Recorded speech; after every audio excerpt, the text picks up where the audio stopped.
Orang sukses itu apa? Siapa orang yang sukses? Apa orang yang kaya? Belum tentu. Apa pejabat yang tertinggi? Belum tentu. Siapa yang paling populer? Belum tentu. Followernya banyak? Belum tentu. Siapa orang yang sukses? Orang yang masuk surga. Nah, itu baru jelas sukses tuh.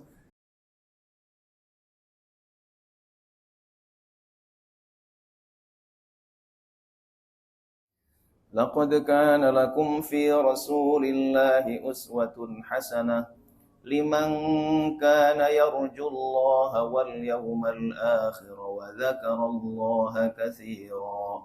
Rumus spiritualitas kerja ini di paruh kedua surah Al-Ahzab, yaitu liman kana yarjullah, bagi orang yang tujuannya adalah Allah. Tujuan hidupnya adalah Allah.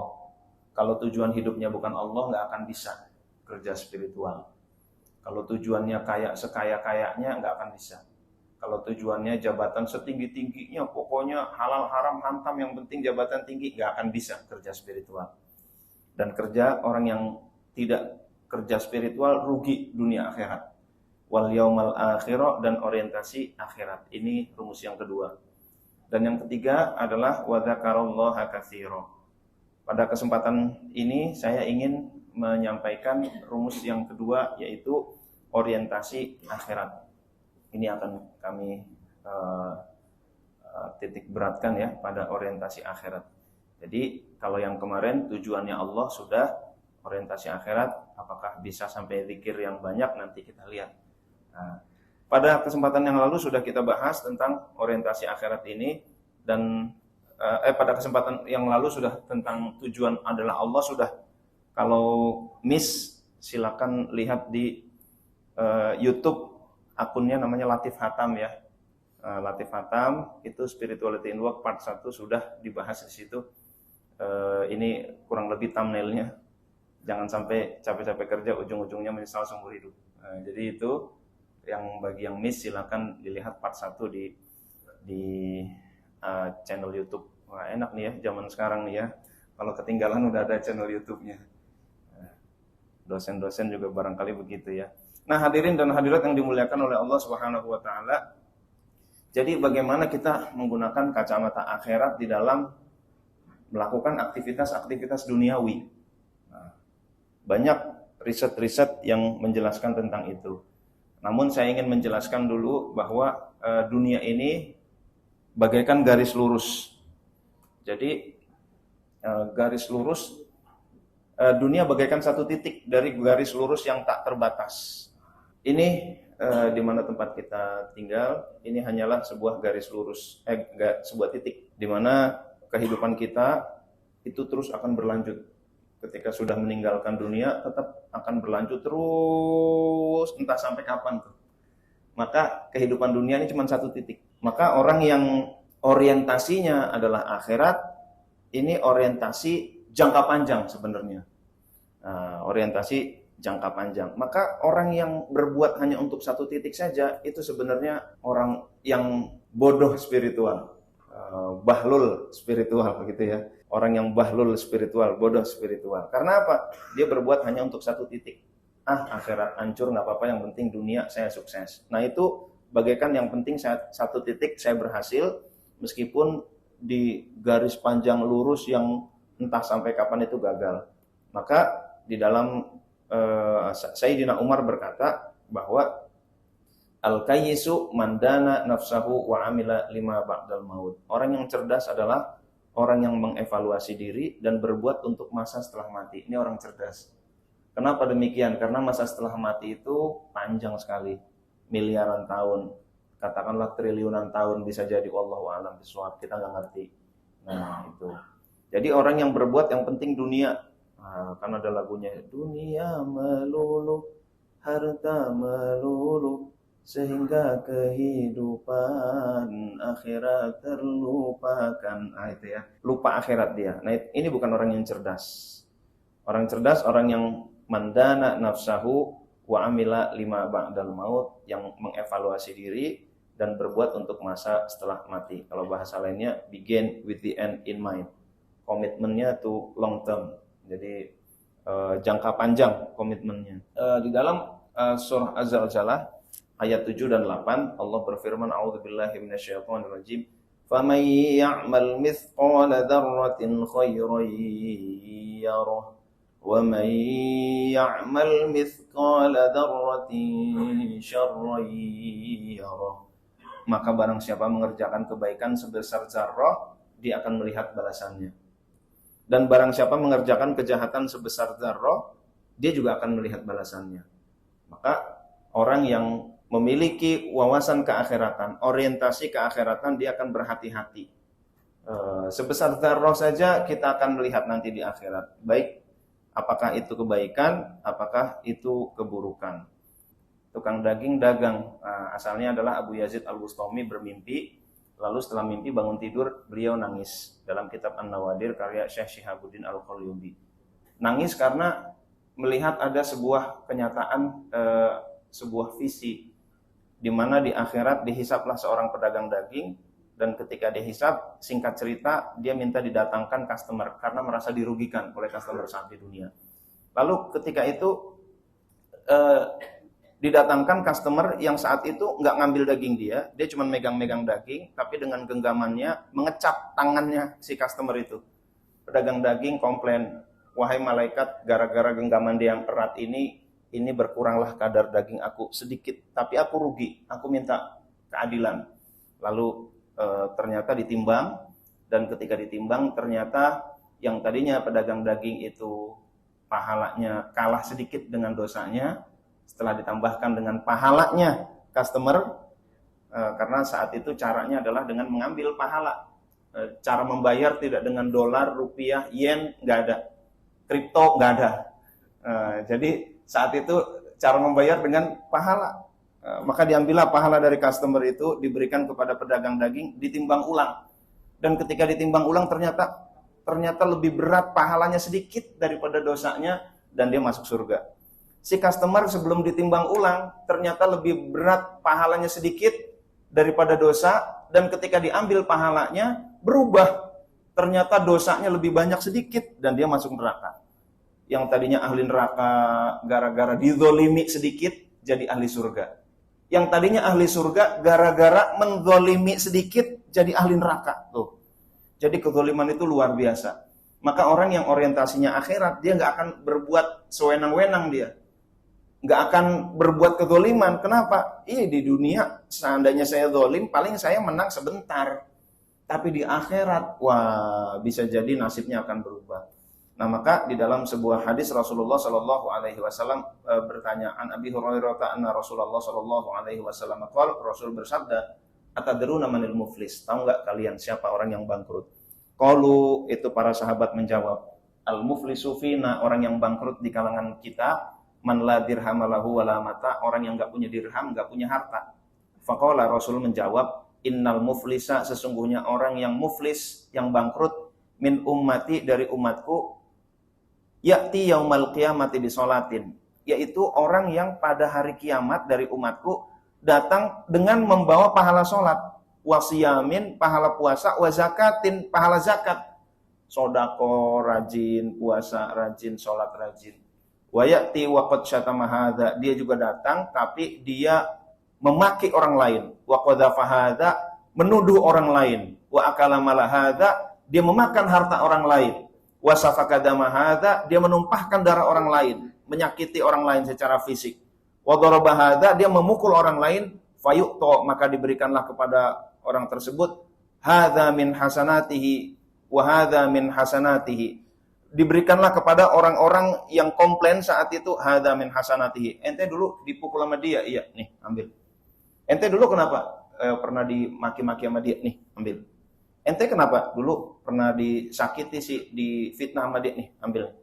Hadza min hasanatihi, nih ambil ya, orang-orang komplain nih ambil pahalanya dari dia. Wa hadza min hasanatihi fa in faniat hasanatuhu, kalau udah habis nih pahalanya yang buat bayar tadi, qabla ayyuqda ma alaihi, sebelum selesai dibayarkan udah habis, ukhidha min khotoyahum, masih banyak yang komplain. Kalau begitu, mana yang komplain lagi? Saya. Oke, kenapa komplain begini? Oke, sekarang dosa kamu timpakan ke dia. Dosa kamu timpakan ke dia. Akhirnya dia yang tadinya pahalanya banyak, habis, ganti akhirnya menjadi dosanya banyak. Faturihat alaihi tsumma turiha finnar. Dilemparkan kepada dia dosa-dosa orang-orang lalu dilemparkan ke neraka. Jadi muflis itu awalnya banyak pahala, tapi banyak komplain. Banyak dikomplain orang karena menzalimi orang lain. Jadi diambil pahala-pahalanya untuk orang, lalu dosa-dosa orang juga ditimpakan sehingga dia penuh dosa dan akhirnya dia menjadi ahli neraka. Nah, itu muflis. Jadi luar biasa ya. Maka orang yang berorientasi akhirat, maka dia akan hati-hati terhadap bertindak. Nggak apa-apa deh, mendingan saya kalah dunia, yang penting menang akhirat. Nah itu, nggak apa-apa saya dizolimi di dunia, yang penting saya menang di akhirat. Nah, maka ketika ada pilihan, hanya ada dua pilihan, menang di dunia atau menang di akhirat. Kalau bisa sih menang dunia dan akhirat. Nah, itu. Tapi ketika hanya ada dua pilihan, ya udah deh, orang yang spiritual dalam bekerja, dia akan mendahulukan akhirat. Wal akhiratu khairu wa abqa. Akhirat itu lebih baik dan lebih kekal. Inna hadza la fis suhufil ula. Ini ada dalam suhuf yang awal. Suhufi Ibrahim wa Musa. Pada suhufnya Ibrahim dan Musa. Nah, hadirin dan hadirat yang dimuliakan oleh Allah Subhanahu wa taala, karena dunia ini di dalam hadis Rasulullah sallallahu alaihi wasallam, mad dunya fil akhirah, tidaklah dunia dibandingkan akhirat illa kamits lima yaj'alu ahadukum isba'ahu, kecuali ibarat seorang di antara kalian mencelupkan jarinya ke dalam lautan, falyanzur bima yarji, maka lihatlah apa yang menempel padanya, wa asyara bis sababah, lalu memberi isyarat dengan jari telunjuknya. Tuh, dunia cuman segini. Kalau kata Ebit G ada kan, dunia hanyalah persinggahan, gitu ya. Ebit G ada apa? Omai Rama ya? Udah berubah. Omai Rama ya.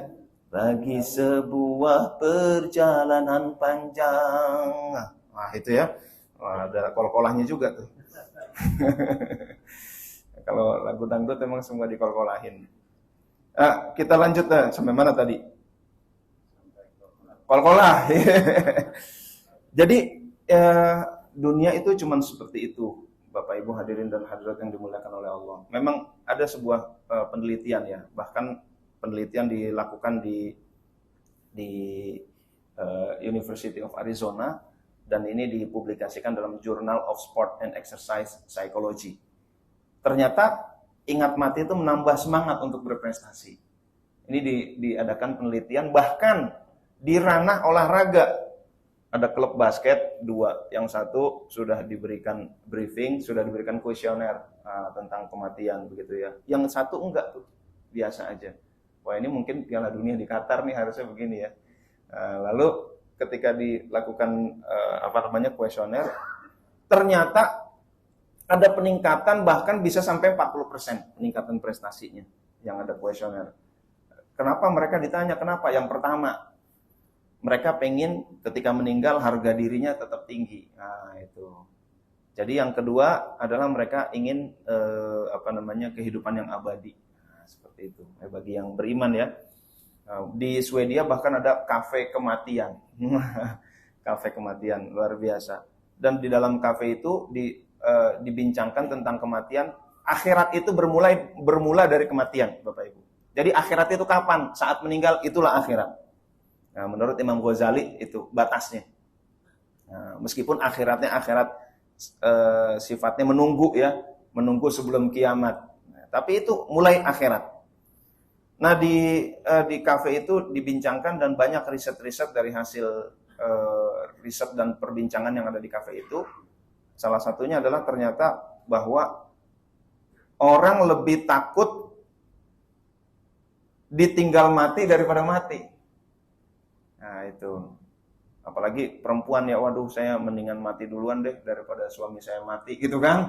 Nah, itu banyak seperti itu. Oke, kita lanjutin lagi Bapak Ibu hadirin dan hadirat yang dimuliakan oleh Allah Subhanahu wa taala. Jadi kezoliman itu gara-gara hal kecil, gara-gara dunia, jangan sampai kita dikomplain oleh banyak orang. Di akhirat nanti orang-orang yang dizolimi itu akan komplain, saya begini, saya begitu kan? Dikomplain, ya Allah.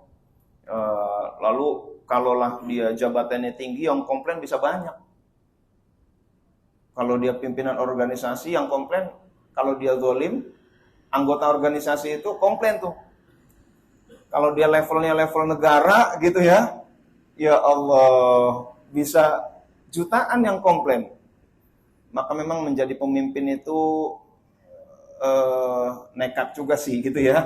Menjadi pemimpin itu nekat. Tetapi harus ada orang-orang baik yang memimpin. Nah itu. Karena kalau orang-orang baik yang memimpin, kepemimpinan akan diambil oleh orang yang tidak baik. Nah, kembali kepada komplain. Dan komplainan-komplainan ini akan mempengaruhi timbangan. Nah, suatu saat Ibrahim bin Adham, beliau ke Mekah beli kurma. Singkat cerita, jatuhlah 2 butir kurma ke kantongnya, dia tidak sadar.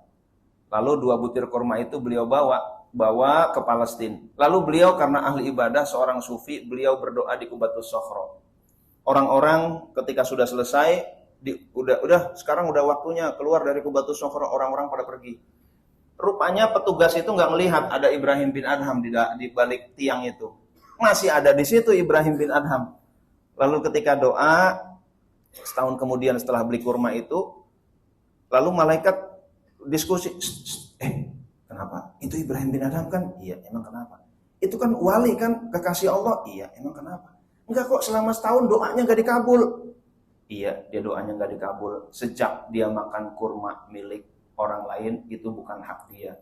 Maka selama itu belum diridhoi oleh pemiliknya, selama itu juga doanya tidak dikabulkan oleh Allah Subhanahu wa taala. Ibrahim bin Adham dengar.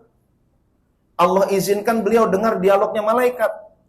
Lalu, ya Allah, kalau begitu saya harus menuju ke Mekah lagi. Menempuh perjalanan kurang lebih 1.500 km untuk minta dihalalkan 2 butir kurma. Kalaulah 1 butir kurma harganya 5.000, katakanlah gitu. 2 butir cuma 10.000. Tapi gara-gara 10.000 doanya gak dikabul selama setahun. Maka beliau menempuh perjalanan 1.500 km. Beliau cepat. Wah, seru lah pokoknya. Singkat cerita, nggak kayak sekarang ya. Sekarang pakai pesawat. Wah, dulu pakai kuda paling. Lalu sampai di Mekah, tibalah di kios kurma itu. Tapi dilihat kok orangnya udah beda. Saya mau tanya, Dek, kenapa? Dulu yang di sini kakek-kakek jualan kurma di sini di mana ya?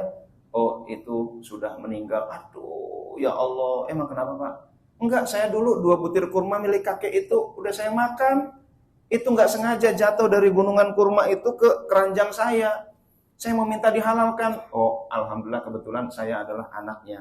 Oh, kalau gitu saya minta dihalalkan ya. Baik, saya halalkan dari sisi saya. Tapi ahli warisnya ada 3, bukan hanya saya nggak bisa mewakili mereka.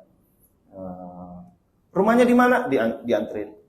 Assalamualaikum, waalaikumsalam. Ini istrinya? Iya. Saya minta dihalalkan ya? Iya, saya halalkan dari sisi saya. Tetapi masih ada anak saya 1 lagi. Silakan langsung diminta. Saya nggak bisa mewakili anak saya. Neng, dihalalkan ya Neng 2 butir kurma setahun yang lalu? Iya, saya halalkan. Alhamdulillah. Pulang lagi tuh 1.500 km menuju ke Palestina lagi. Dan beliau berdoa di Qubatus Sokhro. Ketika berdoa di Qubatus Sokhro, lagi-lagi dengar 2 malaikat. Malaikat itu berkata, Alhamdulillah, kini doanya Ibrahim bin Adham sudah kembali dikabulkan oleh Allah. Karena 2 butir kurma yang pernah ia makan yang bukan haknya, sekarang sudah dihalalkan oleh ahli warisnya. Ya Allah, ngeri yang namanya akhirat ini, ngeri. Maka orang kalau berorientasi akhirat, insya Allah nggak akan zalim kepada orang lain. Bisa nangis tuh, ya Allah ini zalim apa enggak, ini zalim apa enggak, ngeri. Maka kunci yang kedua untuk bekerja spiritual adalah dia orientasi akhirat. Kalau orientasinya dunia, nggak bakal bisa kerja spiritual. Dia melakukan kezaliman dengan seenaknya aja tuh. Tapi kalau orientasi akhirat, ya dunia, yang namanya juga dunia ya, seadil-adilnya manusia, itu lain sama pengadilan akhirat. mahkamah akhirat. Itu akan beda. Nah, itu hadirin dan hadirat yang dimuliakan oleh Allah Subhanahu wa taala. Lalu kita kaji beberapa hadis. Man kanat indahu madlamatun li akhihi falyatahallalhu minha.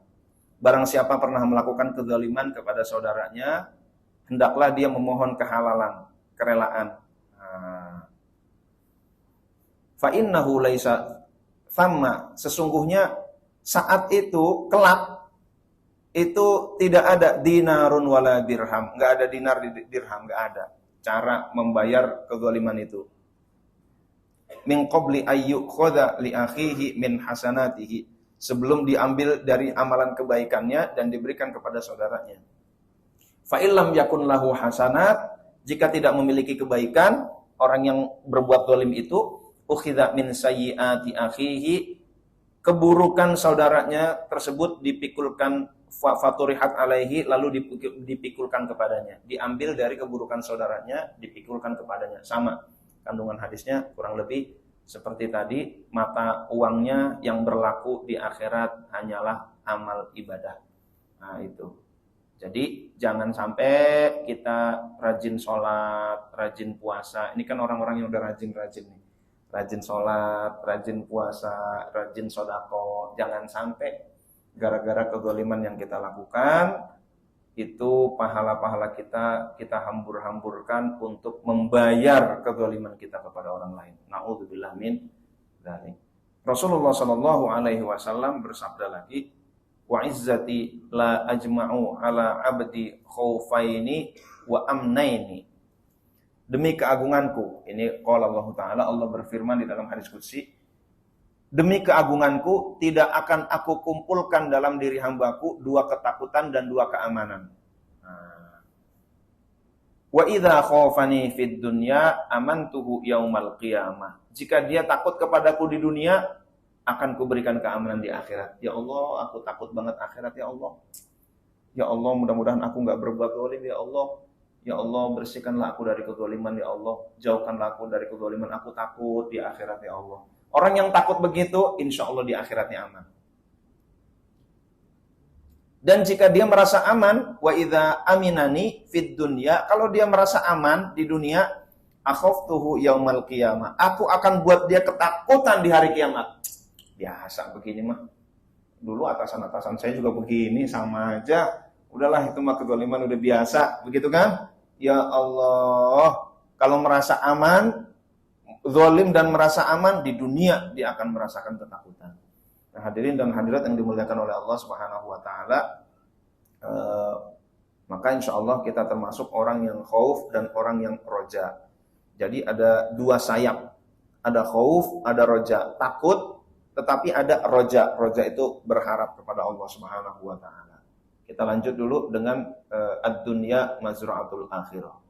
Nah, ini ada perbedaan yang spiritualistik dengan yang materialistik. Kalau orang yang kerjanya hanya materialistik, ini akan berbeda tentunya. Orangnya orientasinya dia dunia. Yang penting saya dunianya bagus, yang penting sukses, yang penting kaya. Nah, kalau orang spiritualistik, dia orientasinya akhirat. Yang penting akhirat saya bagaimana? Wong dunia cuma satu titik kok, masa saya mengeluarkan segalanya demi satu titik ini? Wah, ini bodoh. Lalu persepsi tentang dunia, kan ada tuh Bill Gates berkata, if you born poor, it is not your mistake, but if you die poor, it is your mistake. Kan begitu ya. Kalau kamu lahir miskin, kamu nggak salah. Tapi kalau kamu meninggal dalam keadaan miskin, kamu gagal, kamu salah. Nah ini wajar, secara materialistik memang begitu. Tetapi secara spiritualistik nggak begitu. Kalau memang ukuran kegagalan adalah meninggal dalam keadaan miskin, saya mau tanya, Rasul meninggal dalam keadaan kaya atau miskin? Miskin. Rasul pernah kaya nggak? Pernah.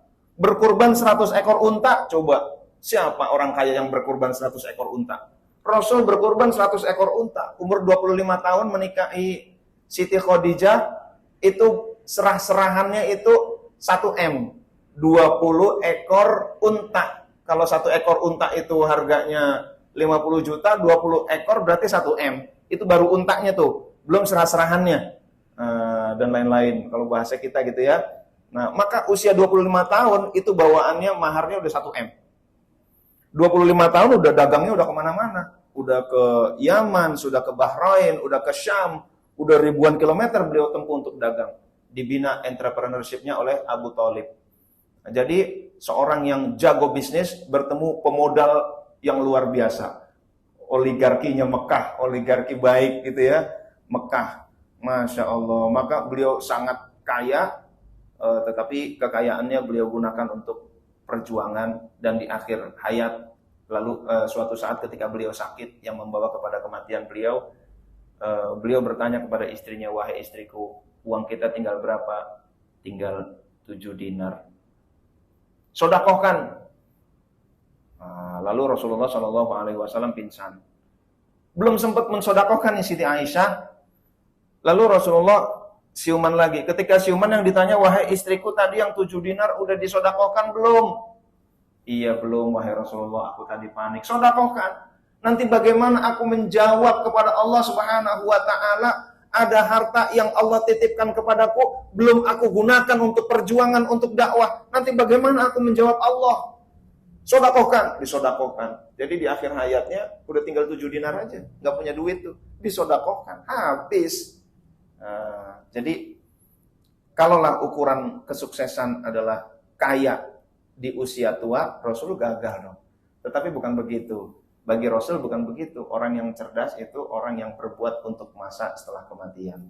Jadi dunia apa? Dunia ini tempat kita menanam. Nanti kita petiknya di akhirat nanti. Mudah-mudahan di surga nih. Amin ya rabbal alamin. Nah, kita memetiknya di akhirat nanti. Jadi dunia hanya tempat menanam saja. Bahwa ketika nanam padi, lalu kok ada ikan. Nah, itu bonusnya tuh. Nah, itulah yang kita makan.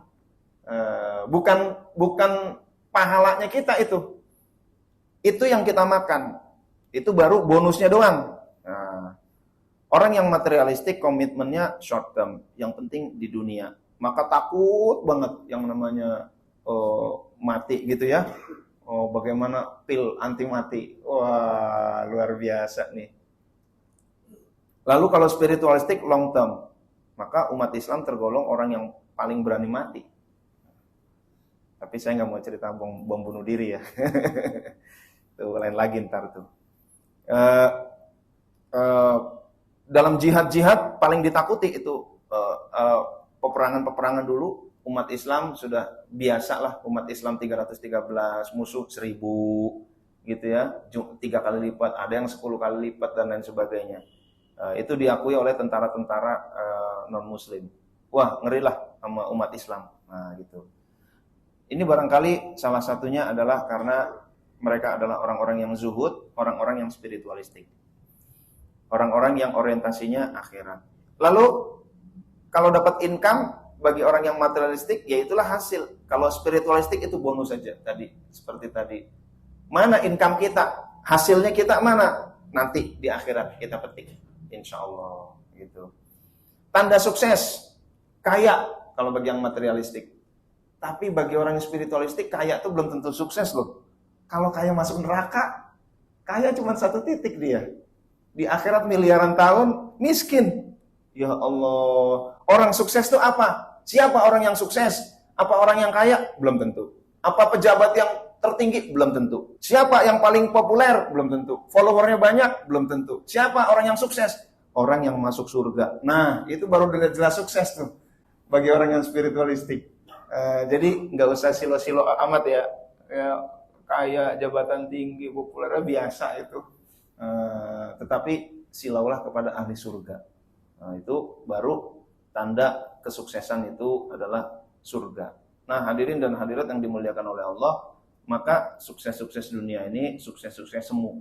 Sukses 1 titik.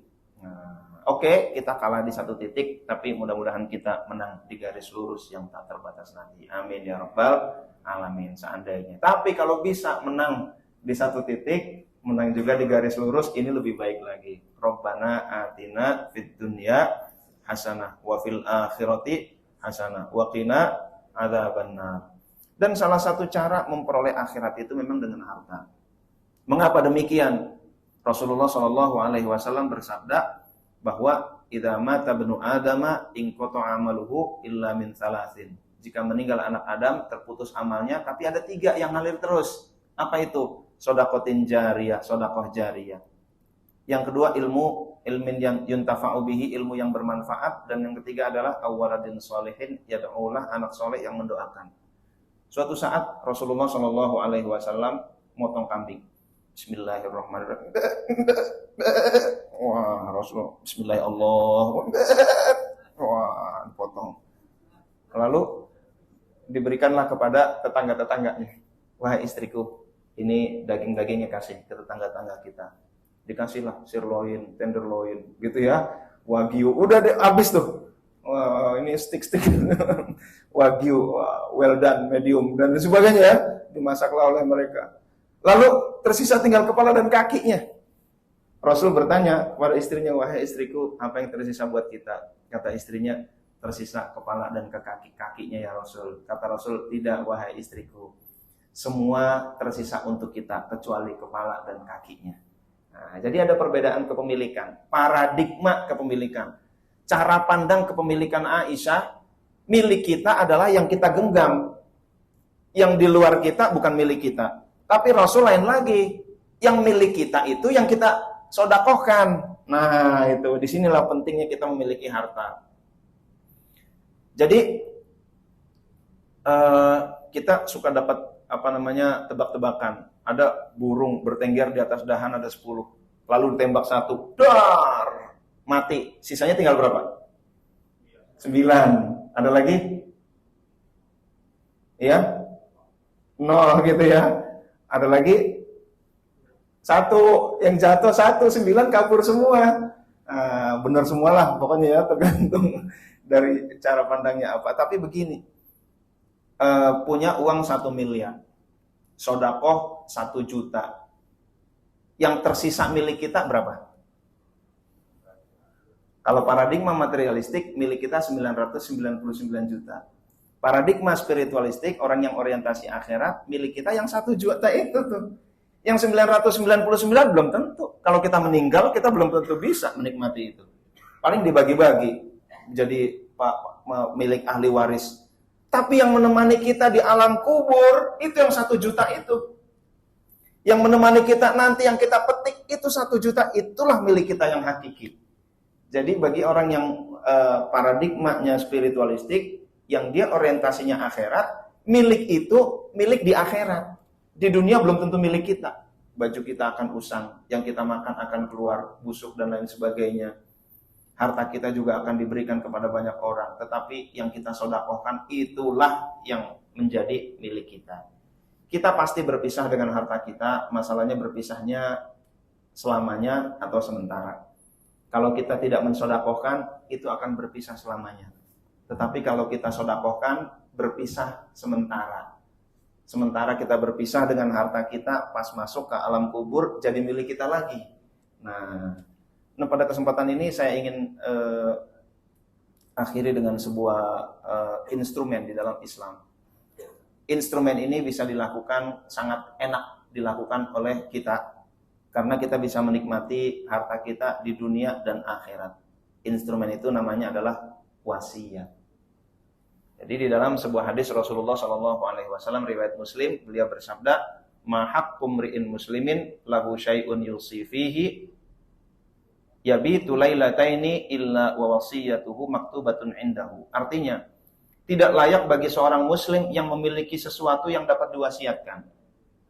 Tidak layak bagi seorang muslim yang punya harta. Tidak layak untuk apa? Tidak pantas untuk tidur 2 malam. Kecuali wasiatnya sudah ditulis. Jadi, umat Islam yang punya harta, ente jangan tenang-tenang tidur 2 malam. Kalau belum nulis wasiat. Nah ini, saya mau tanya, kira-kira umat Islam banyakkan nulis wasiat apa enggak? Enggak, kadang-kadang bapaknya udah sakit-sakit, tong, sini. Nih bapak mau buat wasiat. Pak, udahlah jangan ngomong wasiat dulu, yang penting bapak sembuh dulu. Nah ini dia nih, anaknya juga.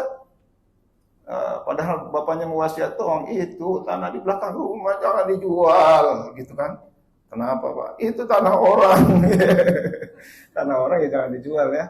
Ini mau wasiat, kadang-kadang mau wasiat ditolak. Ini dia nih yang salah.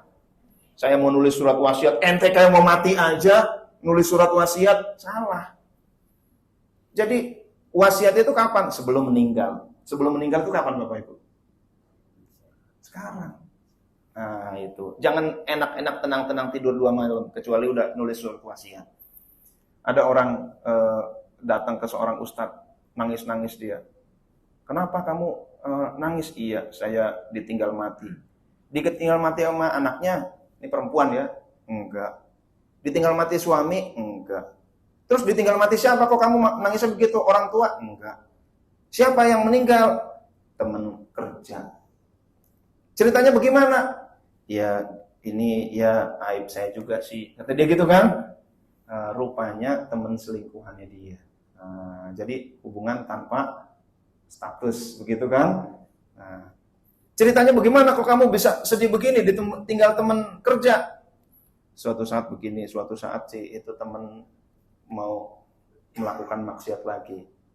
Lalu saya bilang, Mas, udah deh Mas, kita ini udah pada tua, udahlah kita berhenti dari maksiat.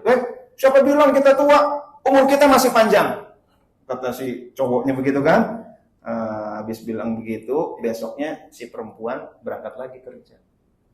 Naik lantai 5. Pas sampai lantai 5, loh kok pada kosong nih, pada kemana? Dia agak telat gitu kan. Pada kosong kemana? Tanya, Mas security, ini pada kemana nih kok pada kosong begini? Iya, lagi pada nguburin teman kita. Siapa yang meninggal? Si Fulan. Ya Allah, baru kemarin dia bilang umur kita masih panjang. Langsung diambil oleh Allah Subhanahu wa Ta'ala. Di mana kuburnya? Lalu didatangi kuburnya, lalu teman-temannya, biar nangisnya parah lagi gitu kan, nangis tingkat dewa, kasih dia. Pas nangis, ya Allah, pas ini jenazahnya pas dimasukkan juga, lalu mukanya ditempelkan ke liang lahat. Wah, nangis luar biasa dia. Ya Allah, hadirin dan hadirat yang dimuliakan oleh Allah. Ya nangisnya, ya Allah, dia itu udah sempat bertobat belum? Baru kemarin dia bilang umurnya masih panjang, sekarang udah diambil oleh Allah. Dia bermaksiat juga, ini ada andil saya juga nih, begitu kan? Ya Allah. Nah, hadirin dan hadirat yang dimuliakan oleh Allah, wasiat maksimal 1/3. Wasiat nggak boleh kepada ahli waris. Jadi buat siapa wasiat itu? Ada anak yang bukan anak kandung, sayang banget. Anak kandungnya nggak lebih sayang daripada dia. Dia padahal anak angkat, nggak berhak dapat waris tuh anak angkat. Tapi dia sayang banget, gitu kan? Ngopeni sampai hari tua, dia masih bisa dapat 1/3. Ada fitur, ada fasilitas, yaitu 1/3, nggak boleh lebih dari 1/3. Sisanya buat apa? Buat harta waris. Ya Rasul, aku bisa lebih dari itu, lebih dari 1/3. Kata seorang sahabat, jangan, 1/3 itu udah banyak.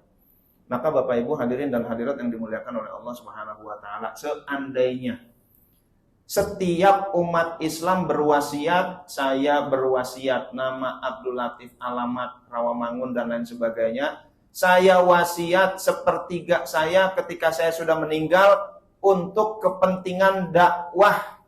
Misal begitu ya. Setiap orang bikin wasiat begitu. Kira-kira dana milik umat Islam banyak apa? Banyak banget.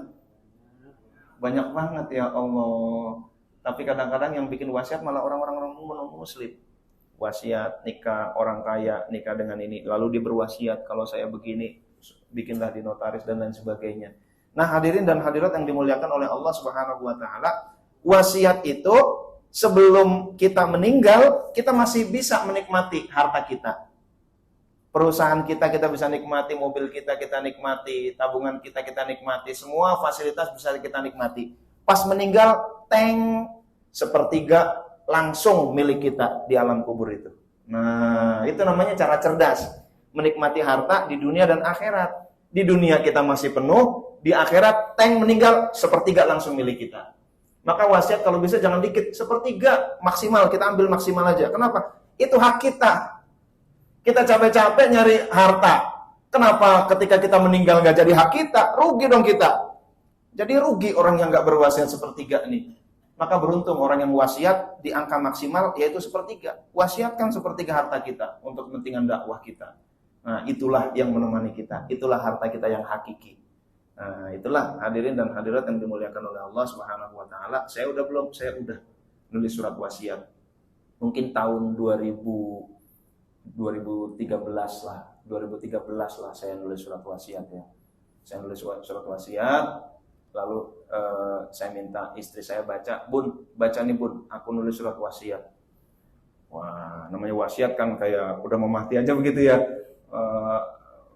Persepsi orang. Padahal enggak. Wasiat itu jangan tenang tidur 2 malam sebelum nulis surat wasiat. Maka saya tulis surat wasiat setelah mengetahui hadis ini. Udah deh, saya tulis surat wasiat. Kita nggak ngerti. Pas saya tulis surat wasiat, saya berwasiat menyerahkan harta saya kurang lebih ya sepertiga harta saya untuk kepentingan dakwah. Nah, demikian Abdul Latif gitu. Bun, tanda tangan Bun. Pas tanda tangan dia ketawa. Hehehe. Lah, bukannya nangis malah ketawa. Bun, kok bukannya sedih malah ketawa? Iya, Mas kayak punya duit aja. Loh, saat ini nggak punya duit, tapi bisa jadi ketika saya meninggal saya punya uang 30 triliun. Amin ya rabbal alamin. 10 triliun buat dakwah. 10 triliun harta saya di alam kubur. Masya Allah, itu yang akan menemani saya tuh. Kata Allah, daripada gue ngasih duit banyak-banyak, ini belum wasiat, gue kasih Latif aja dah. Kata Allah gitu kan. Tapi saya berwasiat bukan dalam rangka itu, tetapi mengamalkan hadis Rasulullah SAW, memberikan manfaat sebesar-besarnya. Nah, Bapak Ibu, ini kita udah tahu hadis. Jadi kita amalkan hadis ini, berwasiat sepertiga. Kita nggak ngerti kapan. Bahkan sekarang kan ada asuransi yang paper aset seperti itu ya, yang diwakafkan itu sudah banyak memfasilitasi, terutama yang produk-produk syariah. Nah, begitu kurang lebih, berhubung sudah jam 1:10, intinya Bapak Ibu hadirin dan hadirat yang dimuliakan oleh Allah Subhanahu wa taala, rumus spiritualitas kerja itu 3. Yang pertama, tujuan hidup kita Allah bukan. Yang kedua, orientasi kita akhirat atau bukan. Kalau orientasinya bukan akhirat, insya Allah nggak akan bisa bekerja spiritual. Tetapi ketika orientasi kita akhirat, insya Allah kita bisa bekerja spiritual. Cara pandangnya pun berbeda antara yang orientasi akhirat dengan orientasi duniawi. Orientasi akhirat, dunia hanya tempat nanam. Nggak kaya nggak apa-apa, yang penting kita beri sebanyak-banyaknya manfaat. Yang penting ilmu kita berikan sebanyak-banyaknya. Shadaqatin jariyah atau ilmin yuntafa'u bihi. Shadaqah jariyah, ilmu yang bermanfaat kita beri. Ada returnnya nggak? Return on shadaqah, return on berbuat baik. Nggak penting, return itu di akhirat. Bahwa dapat, yaitu bonus. Begitu. Kita komitmennya to long term, dan apapun yang Allah berikan kepada kita, bahwa Allah berikan kekayaan, alhamdulillah. Kekayaan itu bisa jadi teman kita nanti di akhirat, bisa menjadi kebermanfaatan untuk orang yang seluas-luasnya. Tetapi kalau enggak pun enggak apa-apa, karena tanda sukses bukan kaya, tanda sukses adalah surga. Dan bagi kita yang ingin dapat ditemani oleh harta kita selama-lamanya, kita capek-capek nyari rezeki, bagaimana supaya ini bersama kita selama-lamanya, salah satunya adalah wasiat. Rasulullah kenapa nggak wasiat harta? Hartanya udah dihabisin duluan untuk dakwah. Tetapi bagi orang yang masih ingin menikmati harta yang banyak dan ingin tetap hartanya menemani dia, salah satu caranya adalah wasiat. Sisanya bagaimana? Yang 2/3? Yang 2/3 tetap akan kena hisab. Itu ya. Rasul lebih paling cerdas. Jadi nggak ada hisab harta karena udah habis duluan untuk dakwah. Orang yang berwasiat 1/3, 2/3-nya gimana? Ya kena hisab. Hartanya banyak, ya lama konsekuensinya begitu. Tapi minimal kita sudah dapat 1/3 harta kita akan menemani kita di alam kubur dan terus entah sampai kapan, insya Allah. Amin ya rabbal alamin. Demikian dulu. Wallahu a'lam bishawab. Kalau ada pertanyaan silakan. Kalau nggak ada, alhamdulillah.